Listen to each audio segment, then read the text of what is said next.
Throughout history, literature, films, music, and even people have been lost, never to be seen again. Here for a glimpse and vanishing the next, leaving them behind not a trace but the mental imprints in the people influenced by them. When Flash announced it was reaching its end, many scrambled to preserve as many games as possible. This effort led to the preservation of thousands of Flash games. Right now, if you wanted to, you can experience them, but you can't experience every Flash game. Some are too obscure or challenging to be preserved into Flashpoint, and as of now, are truly lost. And that's a shame. But why is that? Why do we mourn the loss of media? More specifically, why do we mourn the loss of video games?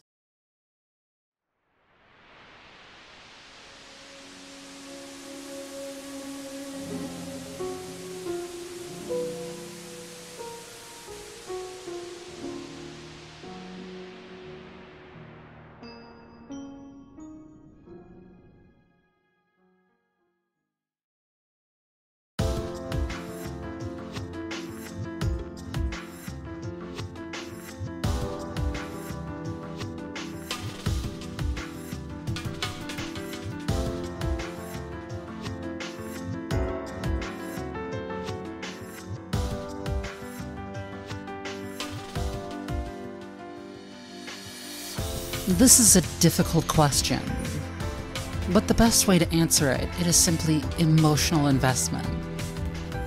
For many people, video games are a part of their daily lives, a stimulating mantra that is practiced day to day. Some people are deeply affected by the games they played growing up with as well. When Club Penguin announced their end of service, a lot of people became nostalgic and sad, like they were saying goodbye to a longtime friend. Now, I never grew up with Club Penguin, so I didn't quite get why so many people were upset about it. But I did grow up with games like S4 League, Guns the Duel, and Blacklight Retribution. Games that were pivotal to my joy as a child are now all dead. The silver lining is that some of them can still be played via private servers, but it's not the same. The game's dead. And it's like being in a ghost town, with a bunch of people just reminiscing about the good old days. Now, before we dive further into the issue of dead games, I feel it's most important to clarify what I mean when we're talking about dead games. The definition for dead game isn't exactly solid, so I'll be setting up the parameters up front and clearly for you to understand. Here is a list of reasons a game or franchise should be considered dead. Reached end of service and can no longer be played. An in-progress title that has suddenly halted development and will never be worked on ever again. Games that were cancelled before being in publicly playable states. Ongoing franchises which were cut short due to studio closures. With these outlines laid out, I hope it helps you to understand what I mean when we're talking about dead games. I imagine there is a near 100% chance everyone watching this video has experienced a game they enjoyed getting shut down or ceasing its development due to unfortunate circumstances, or have witnessed a beloved franchise being killed off due to an unforeseen studio closure. As an adult, the problem only seems to have been exacerbated by the current state of society and the lack of workers' rights and proper treatment. In October of last year, Bungie suddenly laid off a massive portion of its development team, leaving many without jobs and insurance. The industry isn't doing well. It's not a secret. If you've been online and are interested in video games, you've no doubt seen the rise in cancellations and closures of games. Most of the time, ones that are live services. This trend is indicative of a larger scale problem within the development ecosystem. Developers aren't being treated fairly, nor are the games they've worked together to make. Fixating a lens on a less popular game in studio, League of Geeks and Main 6, developers of Jumplight Odyssey and them's Fighting Herds respectively, announced they would be ceasing development of content for their games, after having recently had both their teams laid off. Games left far from complete states, sitting on a pile of unfulfilled promises that will never be met. In Jumplight Odyssey's case, it was due to significant financial strain. League of Geeks have clarified that they may resume development of Jumplight in the future, but there is obviously no promises that can be made, as the situation the team is currently in is rather dire. They have to prioritize keeping themselves afloat, and they have to get their next title, Solium Infernum, out and keep the servers, and support online for Armello. In the soul-crushing devlog, you can read more about the pains the development team is going through. Rapidly rising operation costs, a worsening exchange rate, poor early access sales, and the unprecedented withdrawal of funding opportunities across the industry have placed us in the position where, as it currently stands, we are unable to sustain the cost of operations through to the release of version 1.0, which was planned for Q2 of 2024. As a result, we have also had to go through the traumatic process of saying goodbye to many of our closest friends and colleagues at League of Geeks. Jumplight Odyssey has always been a story about hope, resilience, teamwork, and persevering against all odds. So the first thing we want to say is that we're so immeasurably sorry that we haven't been able to find a way forward. You're entitled to be frustrated, sad, devastated, and everything in between. I am too. All of those things. We all are at League of Geeks. I hope you can understand that this was an impossible situation and a heartbreaking decision to have to make. Your frustrations are also totally valid. The only thing I ask is that you direct them at myself and not the team. They've been through more than enough already. This is still one of the few gaming shutdown letters that has ever made me cry. I might never have played Jumplight Odyssey. Truth be told, I was going to wait until it was fully released. But I guess that won't ever happen now. I have been supporting League of Geeks for years, so reading this was rather difficult. This story does have a small silver lining in it though. League of Geeks stated further down in the development log. Moving forward, we want to ensure that the game does something to give back to our fantastic team who worked so hard on it. So for the next 12 months, or until development is resumed, whichever comes first, half of our profit from every copy sold will be distributed to our team, including those whose employment was impacted. Eulogy was literally founded on the belief that those who contribute to our projects should share in the spoils of our success, so it's important to us that we continue to live that value. It's at least some way we can honor our friends and colleagues who have given so much to this game, and for new players to support the folks who made it special in the first place.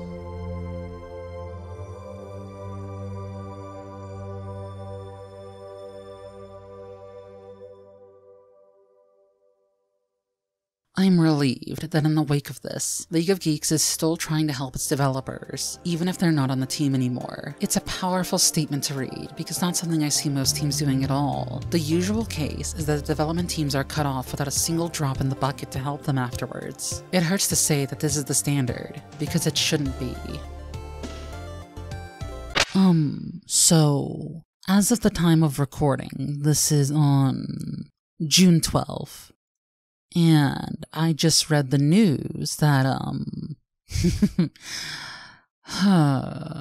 okay, so I wanted this section to exist as like a glimmer of hope in the dystopian level games industry. So, today, League of Geeks released an article on their website, and it's basically detailing how the company is going into a, quote, hibernation, end quote. And what that basically amounts to is that the studio is closing, and there is a very likely chance it will never reopen again, and that League of Geeks is very potentially done for. That little glimmer of hope I tried to provide earlier in the video, that's basically gone. Alrighty, I just wanted to make sure that update was in the video. Back to a more ignorant and hopeful Luna. Bye! For them's Fighting Herds, they were not so lucky. An MLP fan game turned hidden gem fighting game, its development cycle was tumultuous as it struggled to overcome Hasbro's cease and desist. But when all seemed grim, Lauren Faust, creator of Friendship is Magic, stepped in and helped Main 6. They would go on to create an Indiegogo to help fund this dream game, inspired by a cartoon about pastel-colored horses. It reached its intended goal and smashed its stretch goals as well. The game was absolutely brimming with passion and creativity. After a few years, the game would finally be released, though still missing its full story mode. The game would eventually add it through post-launch updates. Considering the context of this video, I'm sure you understand that this was not what happened at all. Them's Fighting Herds would become published under Modus Games. After nearly 2 years, Modus would lay off most of the Main 6 team, leaving only a few employees to help get the rest of the season pass out. Future content and the promised story mode would be shelved as well, though unlike League of Geeks' apology, the one left for Them's Fighting Herds was just a footnote at the end of a normal development letter. There wasn't a single mention of the word sorry. No apologies whatsoever, with certain crowdfunding rewards needing to be adjusted in response to the end of development, leaving the story on a permanent cliffhanger, with the developers having zero intent on releasing the full story script, meaning all of the story that Lauren Faust had co-created along with Main 6 will never come to fruition, nor will you or anyone else be able to read what it could have been. Instead, it will collect dust, as will the game, only being given absolutely necessary patches to fix bugs and maintain stability. This was unbelievably infuriating to read, because Them's Fighting Herds was one of the most enjoyable fighting game experiences I've ever had. Its art and music was a perfect blend with the high-speed combat. The game was a living art piece in all facets, but I suppose I should be thankful that the game can still be played, even if development has ceased. Not every game like that is lucky either. For most, the common fate of an online game is literally never being able to play it again. In the cases of Crucible, Knockout City, Gundam Evolution, Tribes Ascend, Hyper Universe, Nosgoth, Spellbreak, and Rumbleverse. They are all no longer playable. I played so much of Gundam Evolution, and to see it shut down was disappointing, but ultimately not surprising.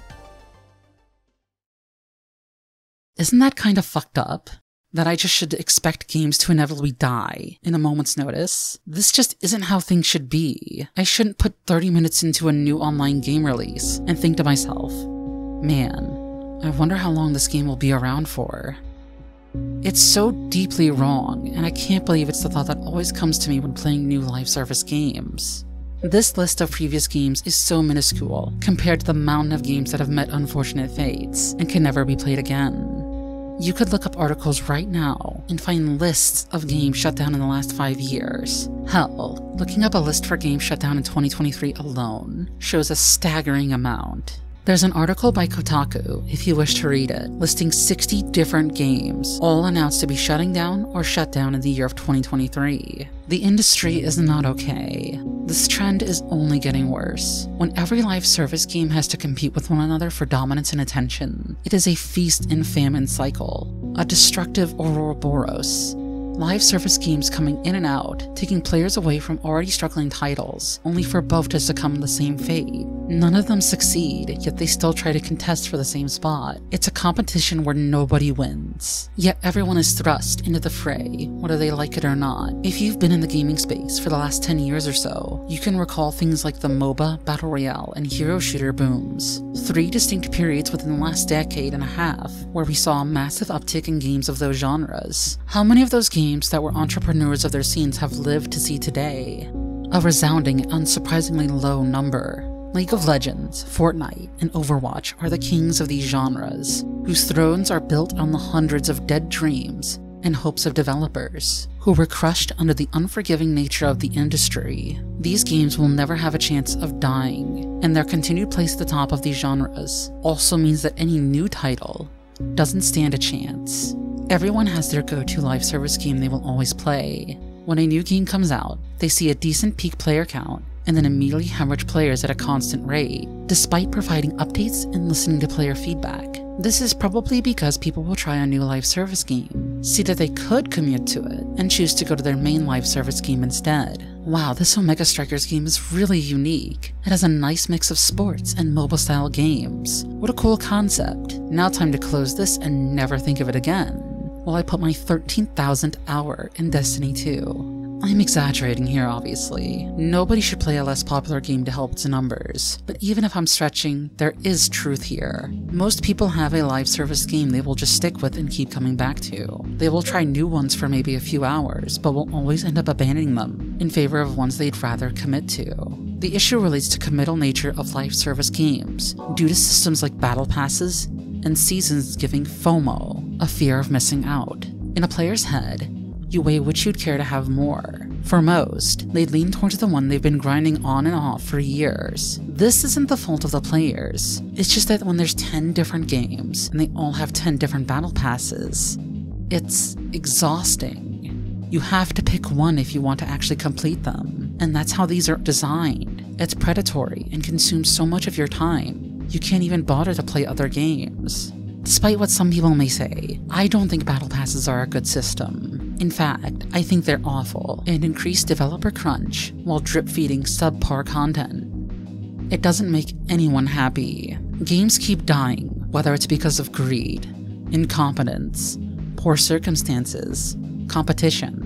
There is no end in sight for the death spiral the game industry is in right now. Thousands of developers are losing their livelihoods. More and more games are being cancelled or having their lives cut short. The games industry is in the worst place it's ever been, arguably nearing the same state of the first video game crash of '83. Developers are at a constant risk of losing their jobs. Not only do we lose passionate creators, we lose the beautiful creations that culminated from their joint efforts and passions. About stopping the greed, which has been fucking this thing up for so long, ever since I started, ever since I've been fighting with publishers my entire life.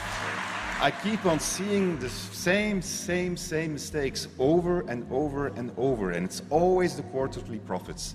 The only thing that matters is the numbers, and then you fire everybody, and then like next year you're going to see, shit, I'm out of developers, and you're going to start hiring people again, and then you do acquisitions, and then you put them in the same loop again, and it's just been broken and broken and broken. You don't have to. You just can make reserves, slow down a little bit, slow down on the greed, be resilient, take care of the people, don't lose the institutional knowledge that's been built up in all of those people that you lose every single time, so that you have to go through the same cycle over and over and over.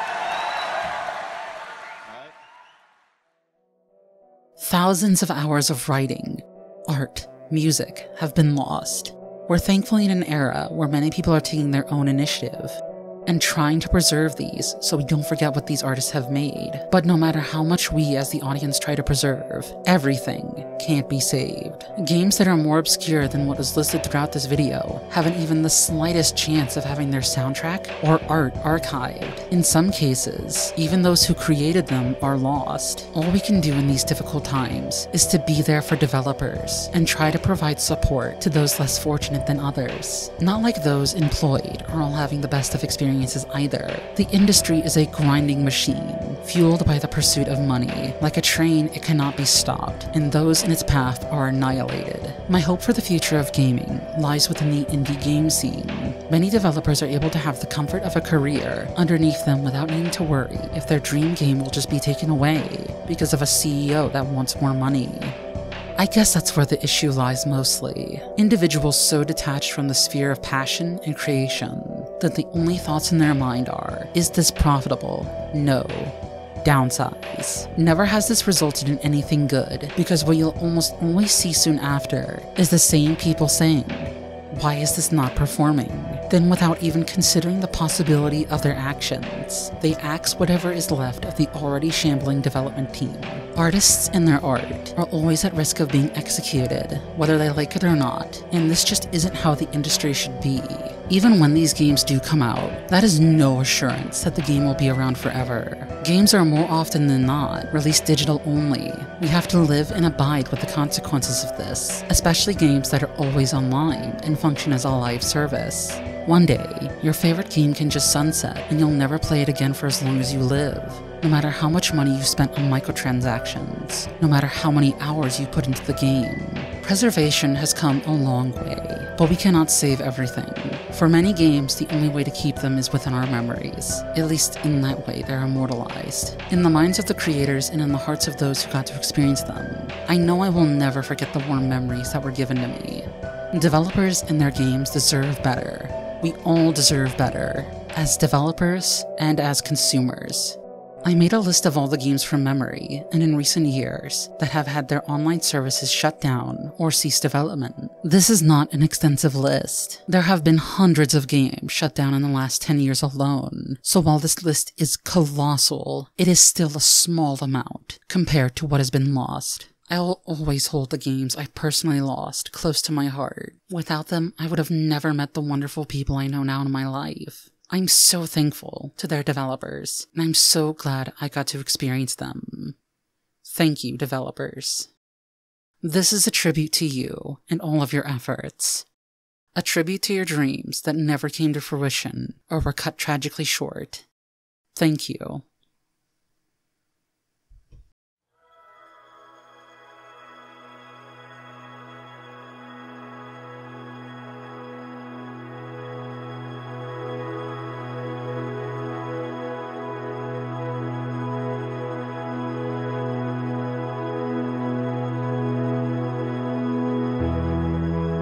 I'm slowly drifting to